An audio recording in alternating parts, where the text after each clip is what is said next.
আমি একটা ব্যাপারে খুব বিশ্বাস করি, ব্যক্তিগতভাবে মেনে চলারও চেষ্টা করি। সেটা হচ্ছে সর্বদা নিজের বিবেকের কাছে স্বচ্ছ থাকা। ইটের জবাবে পাটকেল ছুঁড়তে আমার হাত কাঁপে, অপমানের জবাবেও ভালো আচরণ করার চেষ্টা করি। ঠকানোর জবাবে প্রতিশোধ কিংবা মন্দ না চেয়ে ক্ষমা করা কিংবা ইগনোর করে দেওয়া পছন্দ করি।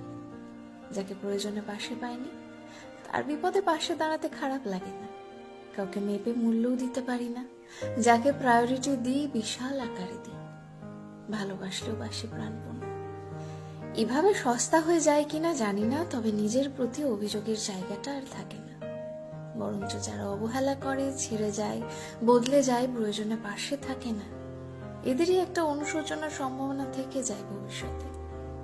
সেটা না হলে অবশ্য ক্ষতি নেই। ওই যে বললাম শুরুতেই, নিজের কাছে নিজে স্বচ্ছ থাকা, এটাই বা কম কিসের।